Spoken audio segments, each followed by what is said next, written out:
followed by headliners. On TV, radio and online, this is GB News. We are GB News, the People's Channel. Why not take us home with you by visiting the GB News shop at gbnews.store. You'll find all the official merchandise, a really good present actually for yourself, your friends or your family. We ship across the UK mainland at no extra cost. GB News, the People's Channel.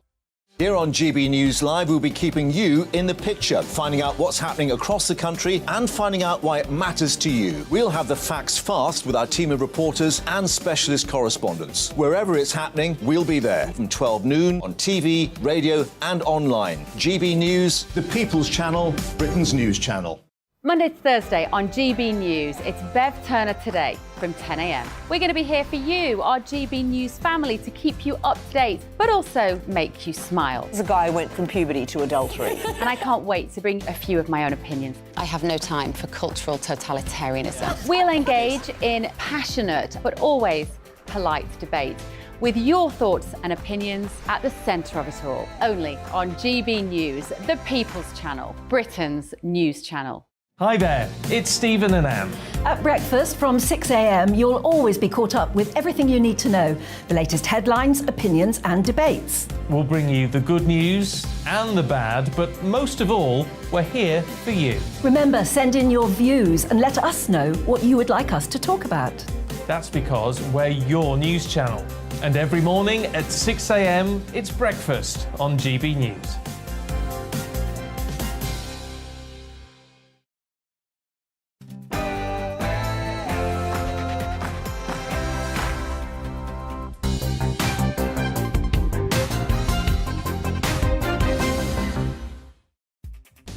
Hello and welcome to the briefing. I'm Arlene Foster and here's what's coming up over the next hour. As the government plans to introduce new legislation to limit the amount of personal information rape victims have to give in to the police, I've spoken to Safeguarding Minister Sarah Dines. Prime Minister Rishi Sunak announced the second allocation of the Levelling Up Fund, but not everyone is happy with the distribution. The chair of the Levelling Up Housing and Communities Committee, Clive Betts, will join us. Our Home and Security editor, Mark White, has a GB News exclusive. EU citizens living and working in the UK without a visa will now face the real prospect of arrest and deportation. Plus, we are joined by the Conservative MP, Anthony Brown, who will discuss the need to train more doctors. Give me your political briefing. Also, send in your views and opinions by emailing gbviews@gbnews.uk or tweet me at gbnews. But first, here's the news with Rihanna.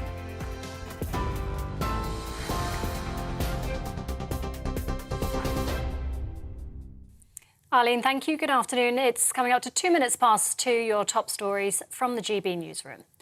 Next month, we'll see the biggest strike action ever to hit the NHS after ambulance workers announced further industrial action in a dispute over pay and staffing. 10,000 ambulance staff with the GMB union are already scheduled to join thousands of nurses in strike action on the 6th of February.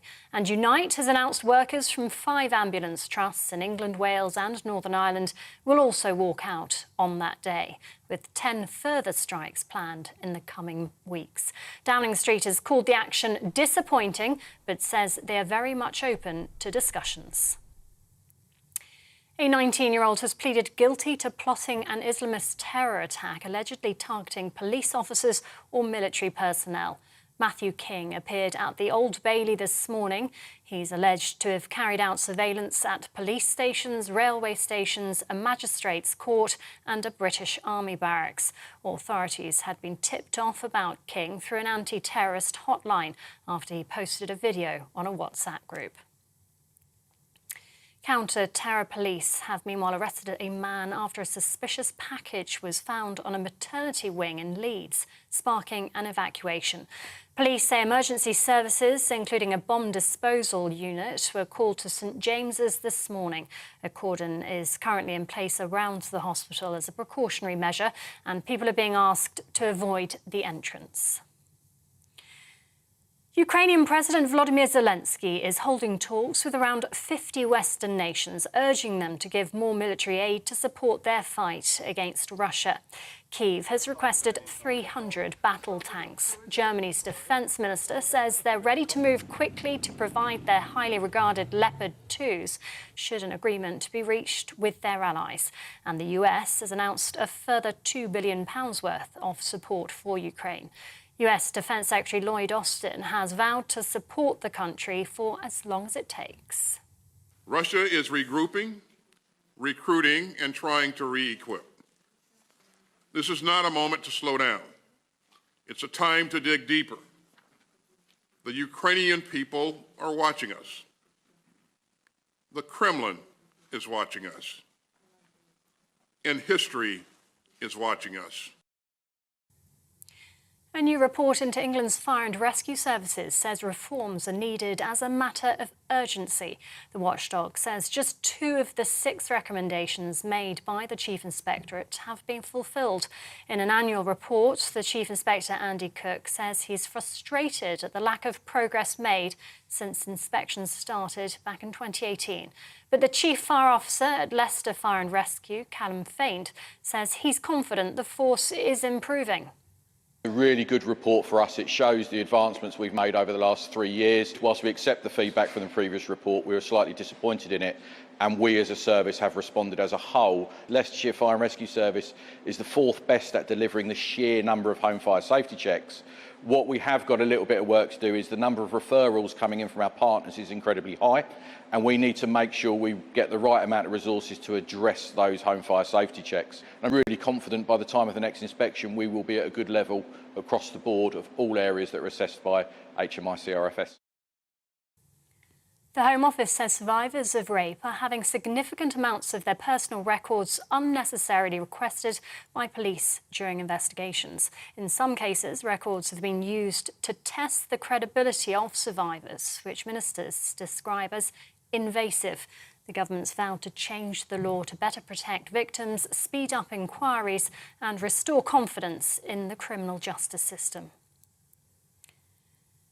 The Church of England has apologised for what it's described as the shameful treatment of the LGBTQI+ community. As part of the formal apology, it admits to making some people feel rejected or excluded when they should be and are welcome and valued. It comes after the Church this week said it'll bless same-sex civil marriages for the first time, though its position on gay marriages won't change. Same-sex couples will still be unable to marry in church. This is GB News. We'll bring you more as it happens. Now, though, it's back to the briefing with Arlene.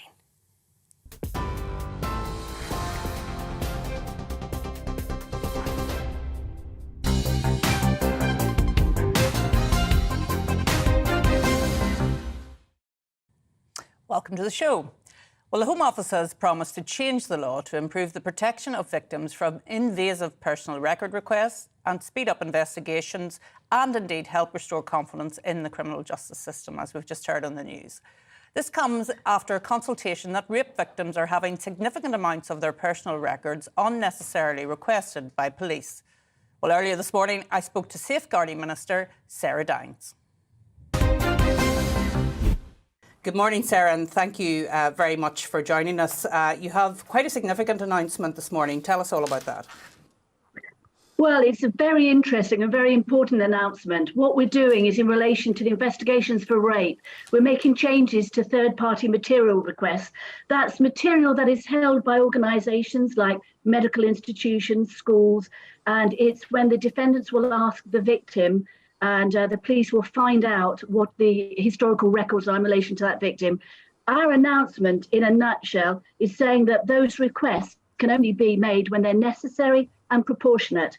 Historically, there have been really invasive requests for information that's not even relevant. And we have to stop that because we have to make sure that we build trust for our victims to make sure that they fulfill the whole process and go to trial.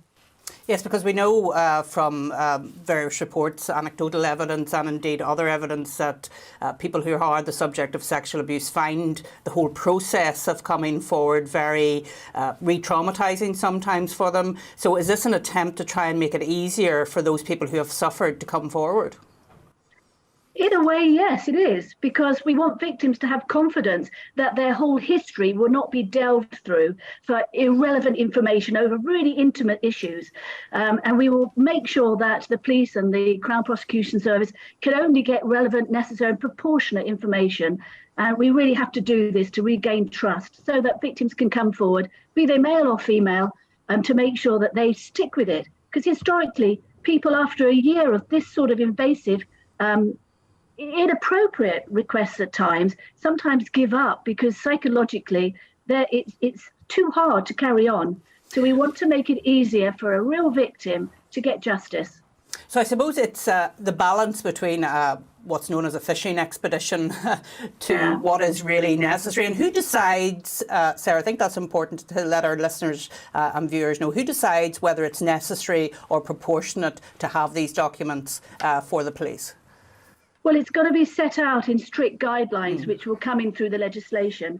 So for the first time, we're going to have firm parameters so that we can stop fishing expeditions. The court process should not be a fishing expedition to try and, to use a colloquialism, trash a victim. It needs to be proper requests for what's relevant for the court process.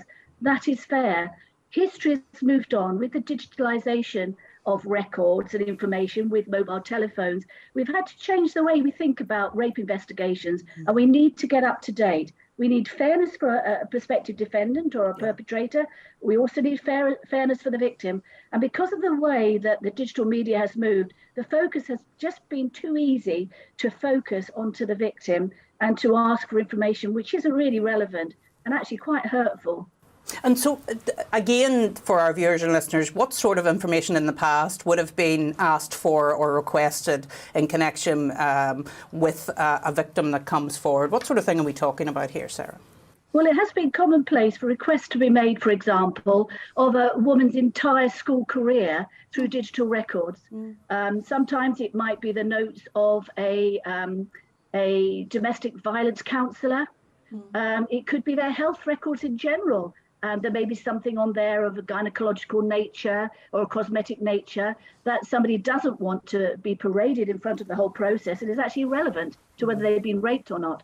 So it's the question of proportionality, what is actually necessary and proportionate, rather than what does a perpetrator's legal team think they can do to disprove the rape. The onus needs to shift a bit more from the victim. Obviously, we do have issues of credibility that need to be looked at, but it has to be proportionate. It needs to shift more onto the actual victim, the actual perpetrator. And if you have a burglary, you look at the person who's alleged to be committing that burglary. You don't focus unnecessarily on whether the house is safe or not. So I think we need to move away a little bit from the victim, but within the realms of fairness. Obviously, it's got to be fair for the accused and for the defendant, as well as for the victim.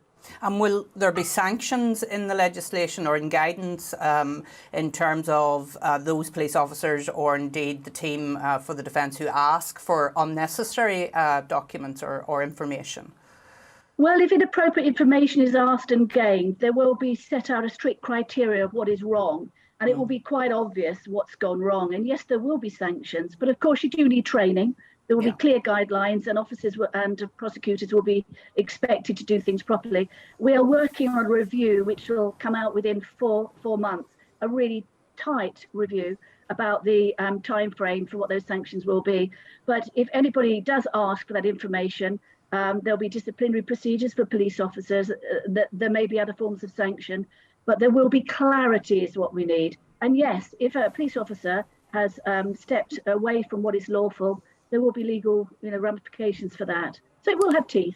Yeah. Well, that's good to hear, Sarah. Well, finally, obviously, this has been the week where we've had serving Metropolitan Police Officer David Carrick plead guilty to a number of rapes and sexual assaults. Obviously, I wanted to give you the opportunity to respond to that, Sarah, as a minister in the government. And obviously, this announcement today, we hope will give victims more confidence to come forward if they have been the subject of a sexual assault or indeed a rape. What's your reaction to that horrific set of circumstances that were outlined this week? Well, the Carrick case is absolutely horrific and it's shocking, but I do welcome it coming forward, because what that means is that there is rigorous review going on now. And I know that the Home Secretary has asked every police force through the Police Chiefs Council to review all the information they have, to check officers and even staff members against the national databases that we have. I see this, although it's horrific, it's an opportunity. We need to do better, and now we are going to do better. So it's awful, absolutely dreadful. We need to regain trust in our police. We need to regain trust, and we're committed to doing active steps, not just talking about it. We're doing it now. Yeah. Sarah, thank you so much for joining us this morning and bringing us that quite significant news around the prosecution of rapes and sexual offences. Thank you. Thank you, Arlene. Pleasure to talk to you. And thanks again to the Minister, Sarah Dines, for making the time to speak to us earlier on today. Well, yesterday the government announced their second round of £2.1 billion of Levelling Up Fund, which they hope will boost investment in areas that need it. Ministers have been travelling around the country to promote their new projects. The North West had the most approved number of projects, as well as receiving the most money. The 15 projects are valued at just over £350 million. However, as well as criticism from Labour, the PM has faced rage from some Tories who represent areas that lost out. And on top of that, the government is facing criticism for investing more money into London and the South East rather than Yorkshire and the North East.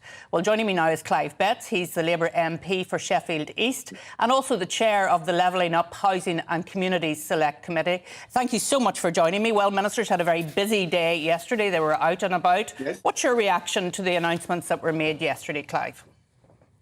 Well, Arlene, I think in a way those busy ministers running around the country, putting themselves in front of cameras and having press conferences really explains what it's all about, doesn't it? It's photo ops for ministers, not real help to struggling communities. It was interesting that it wasn't just a Labour criticism. The Conservative Mayor of the West Midlands, Andy Street, yesterday was absolutely caustic about this whole process. He described the Levelling Up process as broken, and he said it was just begging bowl politics, where areas put in bids, often very well constructed bids, that take an awful lot of time to put together, to find that they've been thrown in the ministerial waste paper basket, even though the needs in those communities are still very real. So it's a whole process, really, that isn't working, and it needs completely rebooting and changing. Well, I suppose it depends whether you were one of those MPs that were fortunate enough to have their constituency favoured yesterday. I thought it was interesting that Alistair Carmichael, who's the Liberal Democrat MP away up in the Highlands and the Islands, said that whatever his concerns about the process, he warmly welcomed the £27 million that went to a new ferry between Shetland and Fair Isle, where there are just 60 people living. So it depends, I suppose, Clive, doesn't it, whether you were successful, really? Well, it depends whether you got lucky in the raffle, and we shouldn't be running our finances, our country, on that basis. What we've said, and we said it from the Select Committee, there's something like 300 pots of money that local councils have to bid for. There's no sign that this amounts to a joined-up strategy, that we see where the real needs are, and that resources then are identified to meet those needs in a particular area. You just got these different begging bowls that you go to, which may or may not amount to help for areas. What we've said is that the totality of government spending needs looking at. The government ought to recognise that there needs to be a shift to help these poorer areas, but then it needs to devolve that money to local mayors like Andy Street, Andy Burnham, Oliver, the mayor in South Yorkshire. They need that money because they and the local councils are best placed to understand the particular needs of their areas and spend that money in the best way, not according to the criteria of some bid that they have to put in. That's what we need to do. What most countries do. We're unique, I think, in this country in having this very strange approach. And the idea we should have these competitions, which I say are often about ministers going out to get the credit for the bids that they've sanctioned and agreed to. And I know there's been a lot of criticism, Clive, that the North East, basically when compared to the South East, was badly let down and didn't get what they thought they were going to get.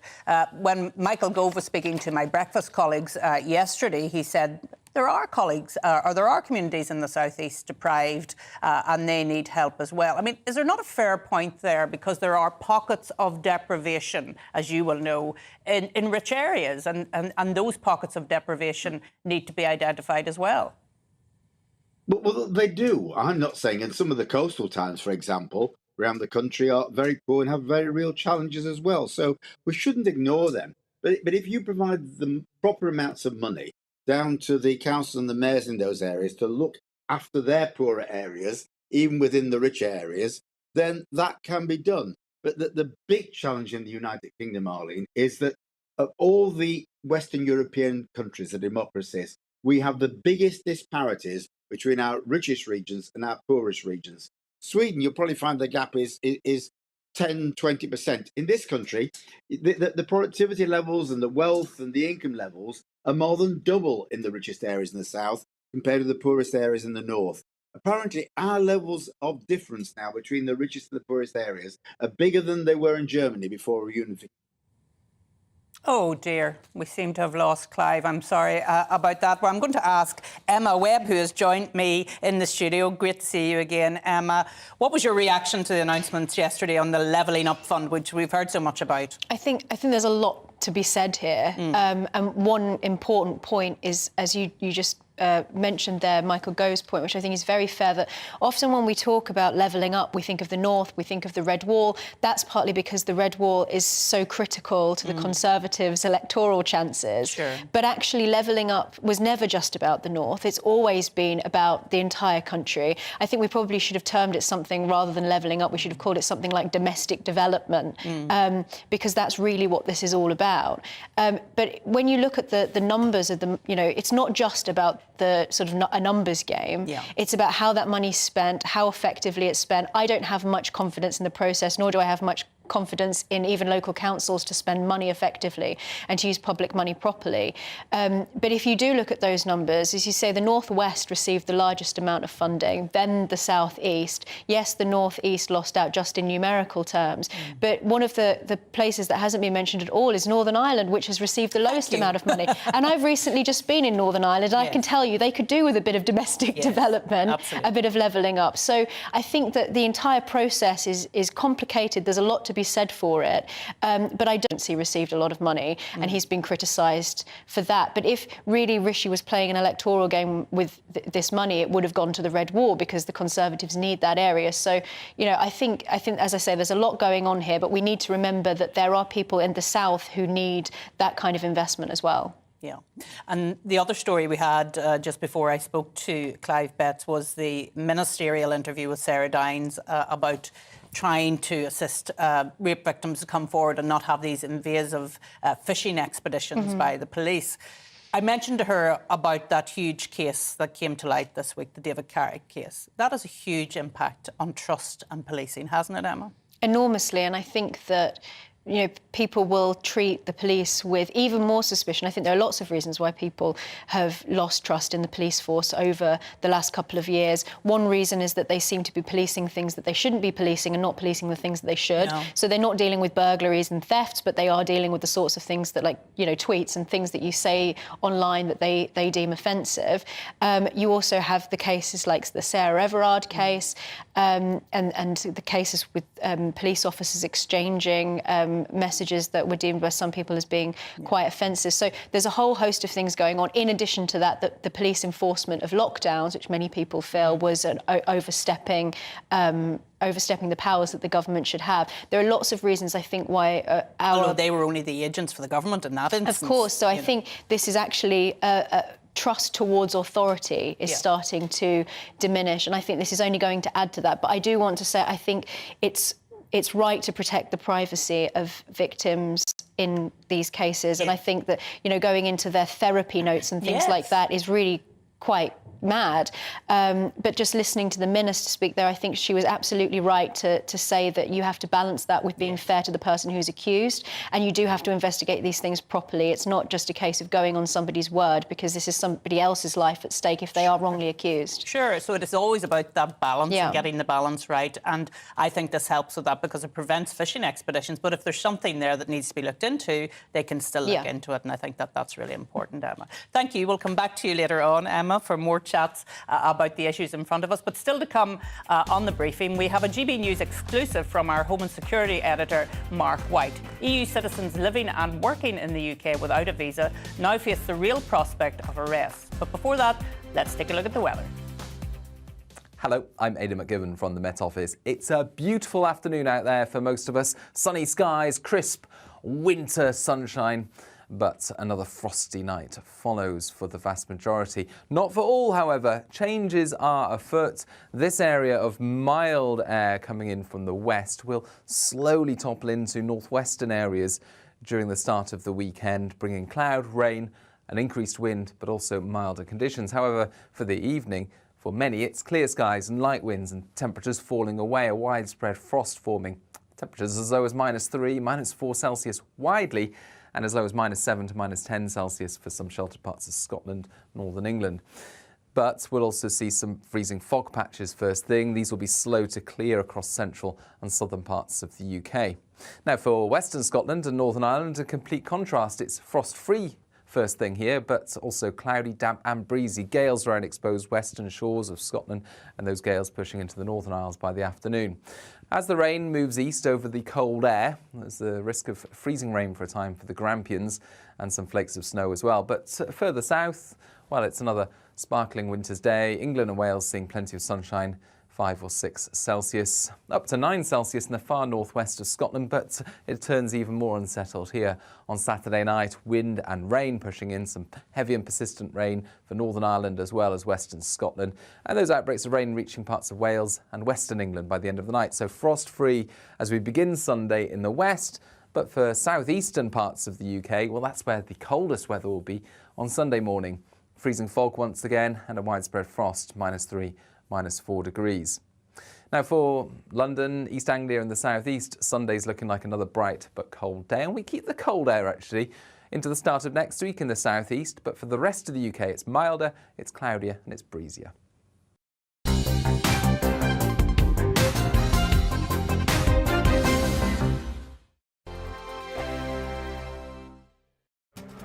This year on GB News, we've got brand new members in the family. Join us. Across the entire United Kingdom, we cover the issues that matter to you. GB News will always stay honest, balanced and fair. We want to hear whatever is on your mind. And we don't talk down to you. The establishment had their chance. Now we're here to represent you. Britain's watching. Come join us on GB News, the People's Channel. Britain's news channel. Monday to Thursday, 9 p.m. till 11 p.m. Join me, Dan Wootton. I'll bring you the sharpest takes and hottest debates. Do you not believe in prisons? I don't believe in prisons. I'm completely stunned. I guarantee you there'll be no spin, no bias, no censorship. I actually was personally quite offended by it. And no reason to go to bed. So I guess they've always been quite woke. That's Dan Wootton tonight on TV, radio and online. Monday to Thursday from 9 p.m. till 11 p.m. on GB News, the People's Channel, Britain's news channel. We are GB News, and we'd like to say thank you to each and every one of you for bringing us your conversations, for helping our great nation find its voice. We are here for you on radio, television, and online, across England, Scotland, Wales, and Northern Ireland. It's not the BBC, you actually get your facts right. We are proud to be GB News, the People's Channel, Britain's news channel.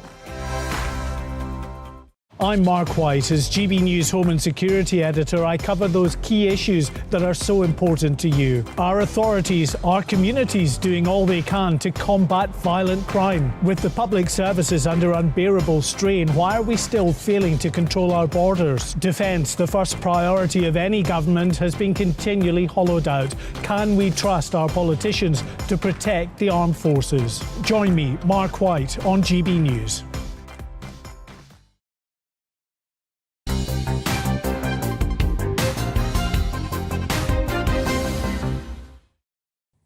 Welcome back to the programme. Well, GB News can reveal that EU citizens living and working in the UK without a visa will now face the real prospect of arrest and deportation. Immigration enforcement officers have been issued with new guidance allowing for the detention and removal of those EU nationals who are working here illegally. Our Home and Security editor, Mark White, was given exclusive access to follow immigration officers as they raided businesses in London, arresting 2 EU citizens from Romania, who officers said were in the UK without work visas.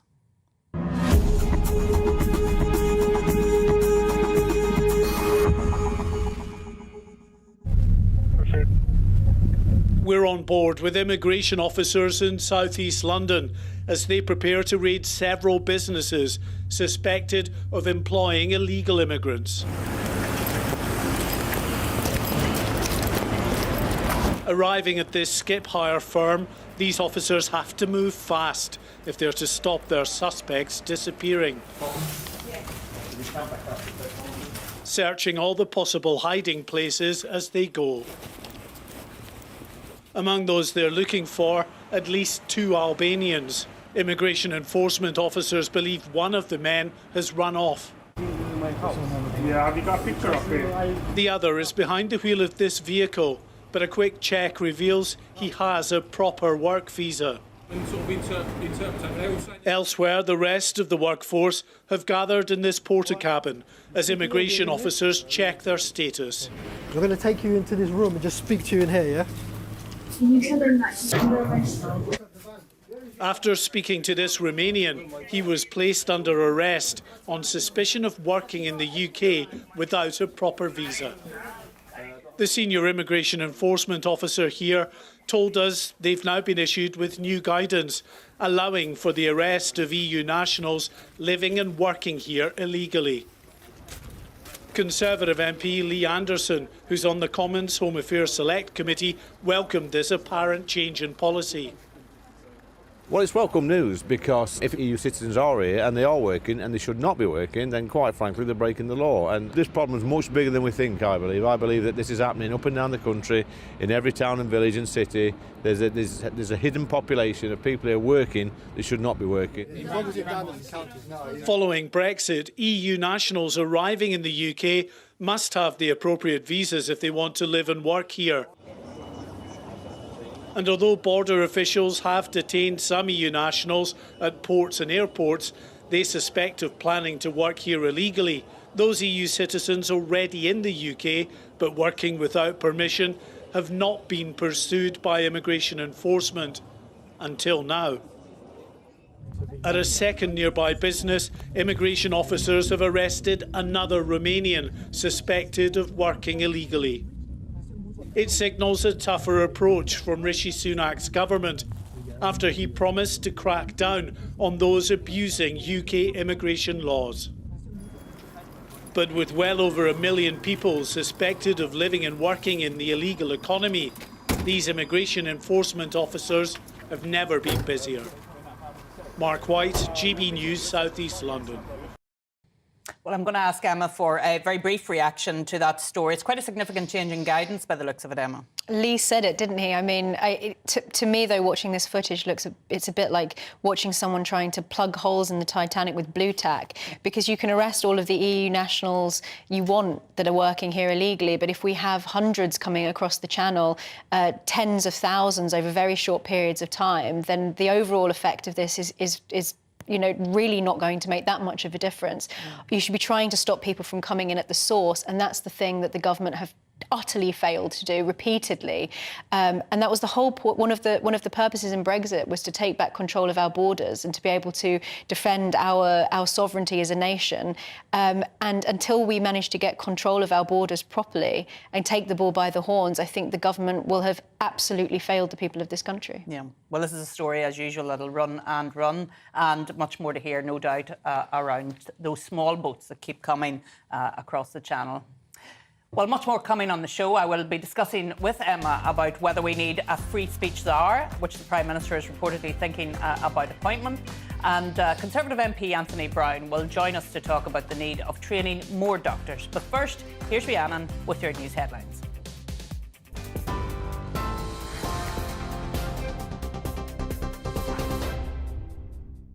Arlene, thank you. It's 2:32, your top stories from the GB newsroom.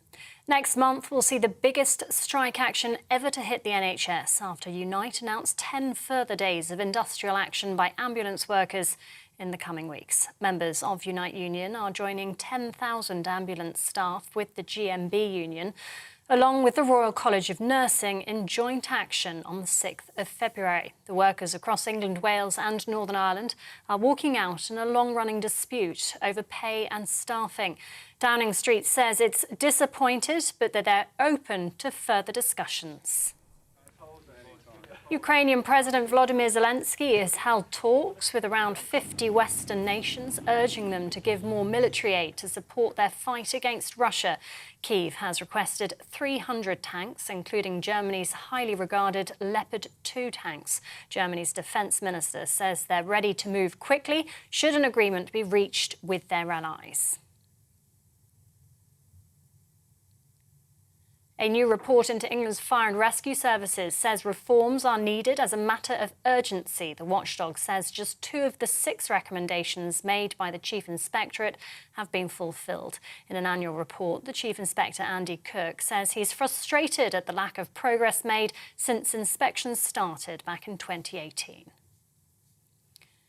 And the Church of England has apologised for what it describes as the shameful treatment of the LGBTQI+ community.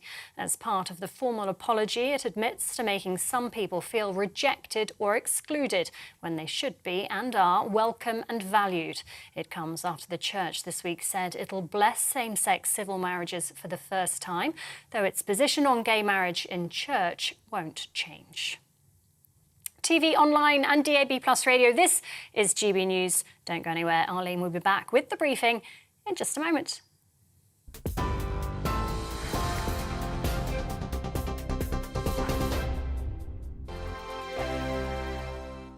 Monday to Thursday nights on GB News. At 6, it's Dubes & Co. 7 o'clock, Farage. At 8, join Mark Stein. And at 9, Dan Wootton Tonight, followed by Headliners. On TV, radio and online. This is GB News. We are GB News, the People's Channel. Why not take us home with you by visiting the GB News shop at gbnews.store. You'll find all the official merchandise, a really good present actually for yourself, your friends or your family. We ship across the UK mainland at no extra cost. GB News, the People's Channel. Here on GB News Live, we'll be keeping you in the picture, finding out what's happening across the country and finding out why it matters to you. We'll have the facts fast with our team of reporters and specialist correspondents. Wherever it's happening, we'll be there from 12 noon on TV, radio and online. GB News, the People's Channel, Britain's news channel. Monday to Thursday on GB News, it's Bev Turner Today from 10 a.m. We're going to be here for you, our GB News family, to keep you up to date, but also make you smile. The guy went from puberty to adultery. And I can't wait to bring a few of my own opinions. I have no time for cultural totalitarianism. We'll engage in passionate, but always polite debate, with your thoughts and opinions at the centre of it all. Only on GB News, the People's Channel, Britain's news channel. Hi there, it's Stephen and Anne. At breakfast from 6 a.m, you'll always be caught up with everything you need to know, the latest headlines, opinions and debates. We'll bring you the good news and the bad, but most of all, we're here for you. Remember, send in your views and let us know what you would like us to talk about. That's because we're your news channel. And every morning at 6 a.m, it's breakfast on GB News.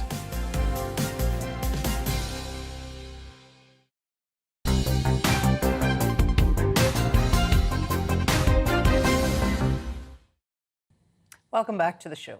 Well, earlier this week it was reported that Rishi Sunak is set to appoint a free speech czar to protect open debate at universities. Arif Ahmed, a Cambridge University philosophy professor, is considered the favourite for the role. And on the topic of free speech, the online safety bill was also back in the House of Commons this week. Conservative MPs forced the government into accepting an amendment which would see tech bosses imprisoned if they fail to protect users online. Well, joining me now to discuss these developments is Emma Webb, the UK Director of the Common Sense Society. Let's take this issue of a free speech are, first of all. Emma, you've been watching this legislation in the House of Commons quite carefully in terms of higher education.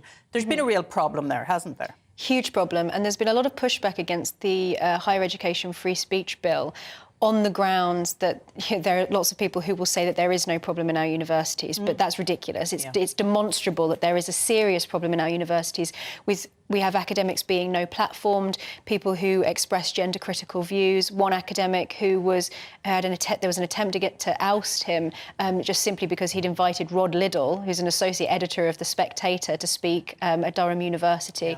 So there have been all sorts of problems with academics like Kathleen Stock being hounded out of her university for her gender-critical research and views. So the list just goes on and on. And I'd urge anybody to go to the Free Speech Union website to just take a look at the data on this, the evidence for it. So this is something that is absolutely needed. The government have introduced this piece of legislation. It's currently a bill going through Parliament, the Higher Education Free Speech Bill. As part of that bill, there would be a free speech czar who would be appointed to sit on the board of the Office for Students and within the Office for Students, where people would be able to make complaints against their institution if they felt that their free speech rights had been breached. And then the Office for Students would have the power to fine those institutions. So this is a really important piece of legislation that would go a long way to protecting people in universities in what is frankly a completely stifling atmosphere. The point of a university ceases to exist without free speech. Thank you. I feel very old when we discuss things like this, because the whole point of going to university is to broaden your mind and to actually be confronted with something that perhaps you don't agree with and to challenge your own views. And so that you will have tolerance of different views. But it appears now that if you don't agree with somebody, they shouldn't be allowed to speak. Even when I was at university 10 years ago, when I was an undergraduate... I do feel very old now.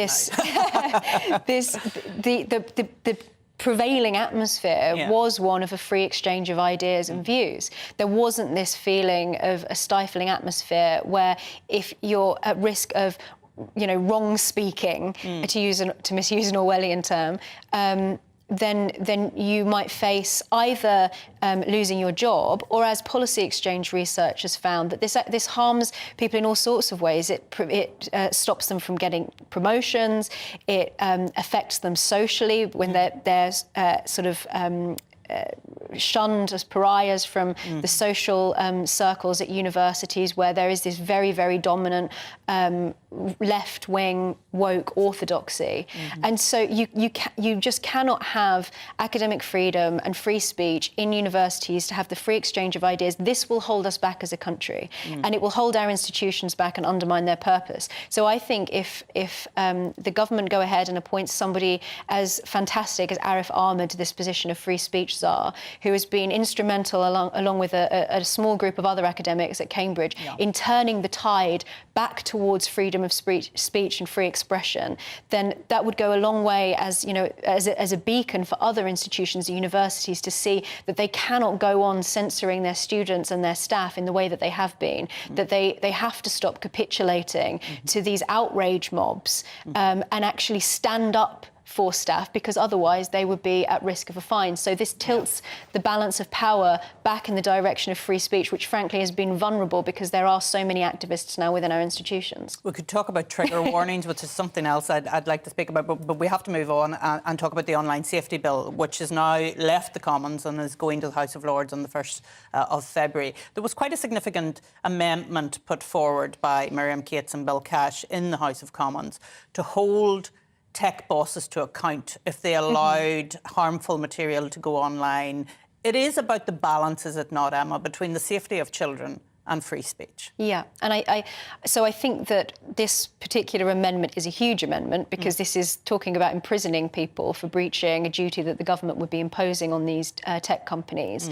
There have been people who have advocated for the bill who are saying that this goes too far, that the wording of this amendment is wrong. It will probably be changed whilst it's going through the process in the House of Lords. But you're right that there is a balance to be struck, and I've been concerned about this bill from the very beginning, because it contained within it this idea of material that is legal but harmful, not just to children but also to adults. So it was talking about restricting access to information that would be regarded as possibly psychologically detrimental to adults consuming that material. So I think personally that the best thing that they could have done would have been to have separately done a safeguarding bill focusing particularly on children, on things like pornographic content, abusive imagery, child pornography, encouragement to self-harm. But ultimately, when it comes to safeguarding children, of course, there are certain responsibilities that companies must take for safeguarding. But the responsibility when it comes to online safety ultimately is with the parent to stop their children from, being able to, if they're young children, from being able to consume material freely. And I know that you can't be with your children all the time, and you know that, Emma. Yeah, it's very difficult. But anyway, look, there is a balance to be struck, but we need to be concerned about free speech. And we will come back to this again because, as I say, it is going into the Lords on the 1st of February, and one that I have a personal interest in, so we'll be keeping very much an eye on that bill. So we're going to move on now, and with a waiting list of over 7 million people and over 400,000 people waiting over a year for treatment, the NHS is under unprecedented pressure. NHS vacancies have also reached 133,000, with just under 10% of NHS jobs left vacant, making the challenge to clear that backlog even greater. This includes around 10,000 vacancies for doctors. Earlier this week, Conservative MP Anthony Browne opened a debate about the need to train additional doctors, and I'm delighted to say that Anthony joins me now. Anthony, obviously this is something you have identified. I was quite shocked when I read the debate and read into some of the issues that you were raising about the scale of the issues with the lack of doctors. It's enormous, and in my constituency in South Cambridgeshire, I've got 2 hospitals, I've got a lot of medical research institutes, and I know how desperately short of doctors they are. You mentioned that there's 10,000 vacancies for doctors across the UK, but actually it's even worse than that in some instances, in that the Royal College of Physicians did a survey recently, and they found that when hospitals advertised consultancy posts, in 52% of cases they couldn't fill the post because there was no one available to fill it. So, and that causes huge harm to patients. Obviously, it makes it very difficult for the NHS to deliver the care it's meant to deliver. And the frustrating thing about this is that it's actually basically been a deliberate government policy for decades not to train enough doctors that we need as a country, because we know that we can just get doctors from overseas where their training is already paid for overseas. And so the General Medical Council, which all doctors have to register with, more than half the doctors that register with them every year are actually not UK trained doctors. They're doctors trained in other countries. And obviously the NHS couldn't operate without these doctors. But it's what I was arguing, and in fact I know the government supports this position, and all the British Medical Association, all the medical colleges support it, is that we should aim to be self-sufficient in doctors, in that we train enough doctors each year that we actually need. Because one of the problems that rich countries like the UK not training enough doctors causes is it leads to a global doctor shortage. So there's the World Health Organization reckons there's about 6.5 million doctors shortage around the world, and that's particularly bad for low-income countries that can't afford to retain or recruit doctors. And so for the NHS, for example, we recruit lots of doctors from countries that have got far more desperate need for doctors than we have, like Sudan, for example. We recruited 500 doctors from Sudan last year, even though Sudan's got 1/10 the number of doctors for the size of population than we have. So yes, we need to increase the number of training places from 7,500 at the moment to 15,000. We'll need to open another 15 medical schools. There'll obviously be a bill for this to start with, but one of the points I was saying is that actually the NHS spends so much money on locums, the short-term agency staff that hospitals resort to because they've run out of staff. We spend £6 billion a year on that, the NHS does, and that's a huge waste of money. And if we train enough doctors and nurses, and this argument really applies to all medical specialties. I was focusing on doctors, but actually I think it's a real short-termist thing to say, oh, we're not going to train enough doctors and nurses for now. Absolutely agree, and it's very much a good example of investing to save. Anthony, I'm sure you would agree as well in the future. But I mean, one of the other things I think, as well as not having enough doctors trained here in the UK, is the fact that some of those that we train in the UK then head off to other countries like Australia, New Zealand and what have you. Do you think there's also a need to have golden handcuffs, as I've called them? In other words, keep our trainee doctors here for a period of time after they've qualified, so 5 years after they've qualified, they then can think about if they need to leave the UK. But really, given that we have trained these young doctors, should they not be operating in the UK? Well, so I agree totally. And in fact, that's one of the things I raised in my speech. And I copied the idea from the Army, in fact, which so if you train as an Army medic, you're required to, which costs £75,000 apparently, you're required to work for the Army for 4 years. And certainly that sort of scheme, I don't know how long it would be. I said 4 or 5 years. Somebody said, oh, it should be more like 10 years. Clearly, it would be good to look at that sort of thing, and maybe some sort of scale that if you leave immediately, you have to pay all your training. If you leave after 10 years, you don't pay any. And if you leave after 5 years, you pay half it or something like that. Yeah. But yes, I think you probably do need that, because otherwise you will get taxpayers feeling very short-circuited. They spend £250,000 training a doctor, and then they just go and enjoy the sunshine in Australia. Yeah. Well, the final thing I wanted to speak to you about, we've been talking a lot about levelling up today and after the announcement yesterday. But for those of us who live in remote parts of the UK, and I live in the most western county of the UK in Fermanagh, it's always a challenge to get doctors and consultants to come and base themselves there. Should there not be some way of incentivising that as well for doctors to come to those areas? Well, this is actually one of the arguments for training more doctors in the UK, because there's been a lot of research on this, that doctors tend to carry on working in the area where they were trained. And and it's very difficult. I mean, you mentioned where you live, the same is true in like the northeast of England and other remote areas. It's very difficult to recruit doctors there, particularly if you're recruiting doctors from overseas. And so if you train people locally and you put the medical schools around the country where there are these doctor deserts, as it were, it's a phrase I use, doctor deserts, then their doctors are more likely to stay there after training, and they end up actually they become part of their communities. Obviously, they work in their community, they stay there for their whole career, and you'd have a far more stickiness, as it were, that the doctors are more likely to carry on working there. And at the moment, the medical schools we have in the country are very based in the southeast. So London has 32% of medical training places are in and around London. Yeah, only 17% of doctors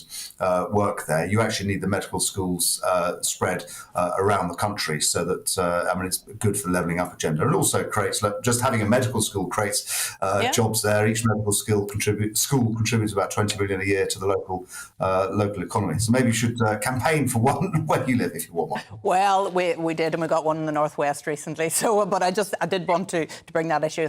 Anthony, thank you for. Thank you for raising the issue in Parliament. I think it's a very important one, and no doubt one that will continue to be looked at. Thank you. Well, the King and Queen Consort are in Bolton today, visiting sites around the city, including GCHQ's Northwest Hub and the Kellogg's headquarters, to mark the 100th anniversary of the company in the UK. Well, joining me now from Bolton is GB News royal reporter Cameron Walker. Out and about on your travels again, Cameron. Tell us about these visits today. Good afternoon, Arlene. Yes, it is certainly a very busy day here for the King and Queen Consorts here in Greater Manchester. The King travelled here this morning via royal train, the first time he has done so as monarch. The King visited GCHQ as the Northwest Hub, as you just mentioned, and the Kellogg's factory to mark the 100th anniversary of the cereal brand being actually in the UK. It's of course got a royal warrant, so it provides breakfast cereals to the royal household. But the main event was arguably here at Bolton Town Hall, where a huge crowd has assembled to greet the King and Queen Consort. It's the 150th anniversary, actually, since the building was officially opened by the King's great-great-grandfather, Edward VII, when he was Prince of Wales. 150,000 people turned out then to actually greet the then Prince of Wales and Princess Alexandra. Not quite as big a crowd here today in 2023. I reckon there was a couple of thousand people here, but there was 150 different youth groups, different children in uniform, and every primary school in Bolton was also invited to officially welcome the King and Queen Consort. And I caught up with a couple of children and a school teacher earlier this afternoon. So this is what they said. We had an email on Tuesday inviting the head teacher and 3 children. So we had to reply. So we replied within 10 minutes saying, absolutely, we can't wait. I'm a bit of a royal fan, so we couldn't wait. So we've had some flowers made for Camilla. We haven't given her them yet. We're hoping when she comes out, maybe we'll have another chance, but we don't know. Oh, wow. So, yes. Oliver, what was it like seeing the King and Queen Consort? Very exciting. It's really a one in a lifetime chance, isn't it? He shook your hand, didn't he? Yeah, he did. And what did he say to you? He said, is it cold? Lovely to meet you, and have you missed your lunch? Oh, wow. Well, King and Queen Consort spent a good few minutes actually speaking to various members of the public here. They were handed flowers, commemorative mugs as well. They seemed to be having a good time. There wasn't so much of a security issue this time. There were many police officers around, and of course they're close protection officers. The reason I'm saying that is because there have been a couple of egg incidents in the last couple of months when the King and Queen Consort have done official walkabouts. And actually it was only this morning that a 23-year-old Patrick Thelwell actually pleaded not guilty to a public order offence after eggs were allegedly thrown in the direction of the King in York. But as for the royal company, they're very much focused on their engagements and being officially welcomed by the people of Bolton. Cameron, thank you so much for that update. And what a lovely accent that was to hear from that little girl there from Bolton. It was really good to hear that. Thanks for joining us. I'm now going to have another final chat with Emma. I'm a real royalist, as you know, Emma, so I always love As am I, as you know. We always love to catch up with what the royals are doing. But it is so important for the royal family to get out and about across the UK, isn't it? Hugely, and I think that the impact that has on children. I remember when I was a child and I met the Queen when she was coming to open, well, she wasn't opening the Queen's Theatre, she was visiting the Queen's Theatre in Hornchurch, where I grew up. And that had the most incredible impact on me and gave me this lifelong passion for the monarchy. So it's really important that people see them and meet them and get to know them one-on-one rather than through the spectrum of the tabloids. And obviously we've been hearing a lot recently because of everything that's been going on with Prince Harry. But this is a Harry and Meghan show, and this show does not talk about that. But good news is that despite the bad press, even though the polls have shown a slight drop in popularity with William and Kate and the rest of the royal family, that their popularity is still very high, and they already saw a boost because of the sympathy over the death of Her Majesty. So, you know, I think that the monarchy has a very rich future ahead of it, and these sorts of events are really important because it's important in making people feel that they are part of our Something national bigger, family. Something bigger, and that's what they do very well. That unity piece is very important. Well, you've been watching The Briefing with me, Arlene Foster. Thanks again to Emma for joining me on the show. The show's back every Friday from 2 p.m. Up next this week, it's Nana Aquia. Hello, I'm Aidan McGibbon from the Met Office. It's a beautiful afternoon out there for most of us. Sunny skies, crisp winter sunshine. But another frosty night follows for the vast majority. Not for all, however. Changes are afoot. This area of mild air coming in from the west will slowly topple into northwestern areas during the start of the weekend, bringing cloud, rain, and increased wind, but also milder conditions. However, for the evening, for many, it's clear skies and light winds and temperatures falling away, a widespread frost forming. Temperatures as low as -3, -4 Celsius widely, and as low as -7 to -10 Celsius for some sheltered parts of Scotland, northern England. But we'll also see some freezing fog patches first thing. These will be slow to clear across central and southern parts of the UK. Now for western Scotland and Northern Ireland, a complete contrast. It's frost-free first thing here, but also cloudy, damp and breezy. Gales around exposed western shores of Scotland, and those gales pushing into the Northern Isles by the afternoon. As the rain moves east over the cold air, there's the risk of freezing rain for a time for the Grampians and some flakes of snow as well. But further south, well, it's another sparkling winter's day. England and Wales seeing plenty of sunshine 5 or 6 Celsius. Up to 9 Celsius in the far northwest of Scotland, but it turns even more unsettled here on Saturday night. Wind and rain pushing in, some heavy and persistent rain for Northern Ireland as well as western Scotland.